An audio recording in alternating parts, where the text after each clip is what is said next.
Well, welcome to The Journey. My name is Kevin Polky, and I am the host of The Journey.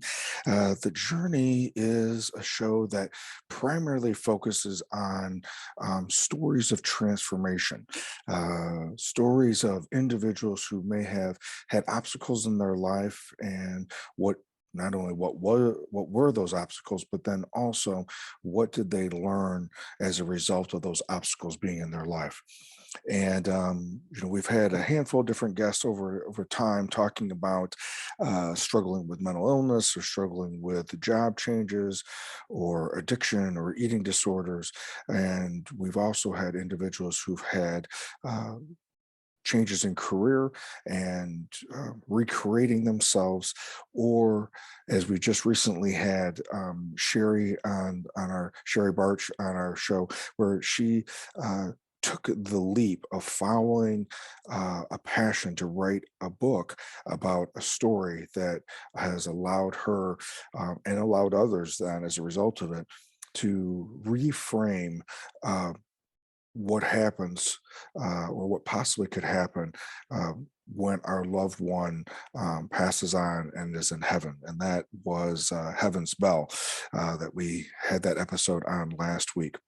Well, today I am going to be doing a reflection, and this particular reflection is focuses on something that I started studying very intentionally.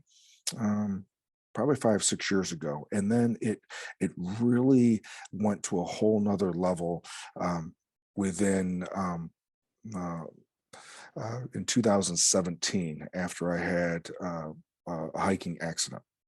So the backstory was uh, in 2016 when I started Shatter Our Silence, which is the suicide prevention program focusing on raising awareness and educating individuals, young adults, as well as their significant others and the professionals that work with them on the impact of young adult suicide.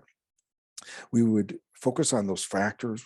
We talked about what are those factors that lead to an individual to be in that darkness, trying to just not only raise some awareness, but educate individuals that we all are on this continuum of being, of on this, let's say, this continuum of light to darkness, and that on one of the continuum, the brightest of bright lights, which would represent love, hope, and joy, and at the other end of the continuum was the darkest of dark, an absence of light.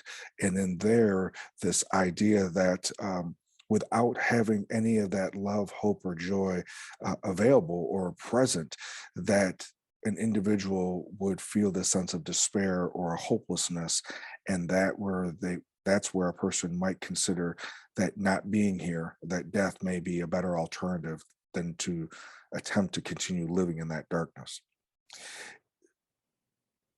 The original talk was, you could say, part one, about the aspect of what is, how can we increase that awareness of this continuum, and then increase this awareness of what are some factors that could lead to someone have a predisposition um, to that darkness. And then obviously there's certain warning signs about someone being there as well, and how we could intervene. A person who's there could intervene by asking for assistance, sharing those thoughts and concerns that they have with someone, or that we can also, how can we raise our awareness so that when someone is giving us those warning signs or has those accumulation of those factors, that we could then surround that person and help that person by increasing their protective factors. Part two of that talk was the idea of what could be an alternate solution. What could be something that we what could be something that we could uh, what could be something that we could do as an alternative. Just a second here. And what could be something that we could do as an alternative, as a providing some level of solution beyond just awareness and education.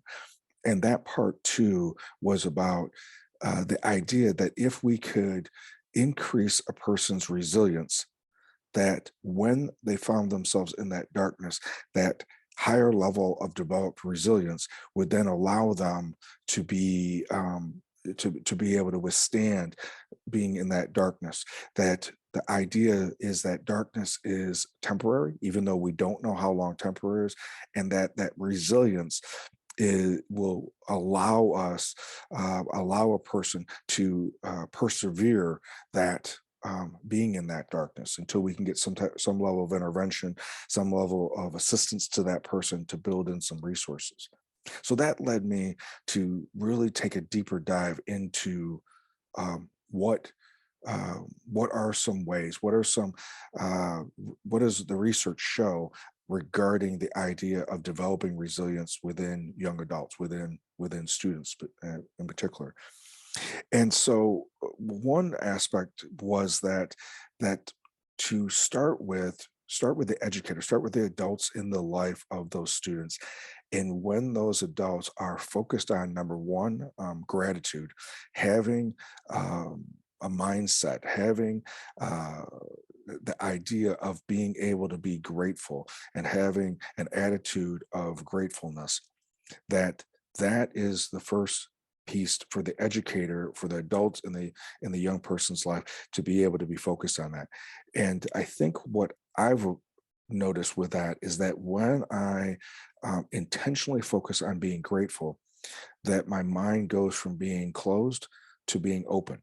That that all of a sudden my heart or my mind is more open to um, those little things. Instead of being closed or being critical in my thinking, I will be in that openness, be able to be more open to seeing someone else, and being tuned into my um you know for me, from a spiritual standpoint, how God has designed me to be.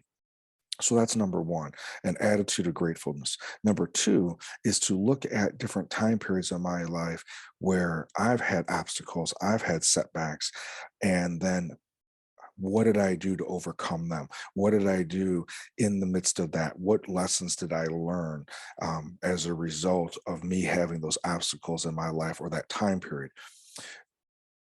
The reason why, as I've been spending time researching this and then teaching on this, is that those two things then allow the educator, allow the adult to then be in a greater space to be able to see if someone is struggling, regardless if that is in an academic situation or in a social emotional situation. If they are struggling with something, then that adult is able to, because of being open, because of focusing on what they're grateful for in their life, and then reflecting on their own situations where they have overcome something. When they see that opportunity with a student, then they're able to then come alongside and encourage and then coach them through that. We know that at the end of the day, it is the student's journey that they must continue to persevere through. That it isn't the teacher, it isn't the other adult, it isn't anybody else in their life. We can be their guide, but we can't do that for them. That is their journey and how they then develop that resilience, so that not do they just we don't want them just to be rescued from that moment. We want them to actually know and have then confidence, because they had some competency as they um, as they maneuvered through and then learned what the lessons that obstacle had for them. So, when we think about wanting to develop resilience within our own life, and help develop resilience within others, that first we focus on pausing, giving ourselves a time and a space to be grateful. And what is it that we're specifically grateful for? And then, second, looking at what times in our life have we had obstacles and what lessons did we learn from those as we've overcome them. As always, um, we never know when someone else is struggling.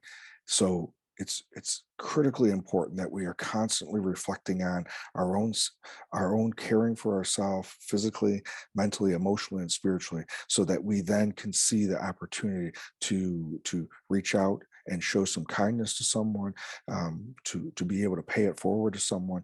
And then if someone is struggling, that we can encourage them as well as coach them and be able to help them as they face that obstacle. We can't do it for them because we have our own journey, but we can be there to be a source of encouragement, a source of light in their darkness, and most importantly, be able to be an example for them as well. As always, thank you for listening. Um, Please pass this on to someone that you that may be able to benefit from this as well. And always, I appreciate any comments or any type of review. I look forward to being with you next week.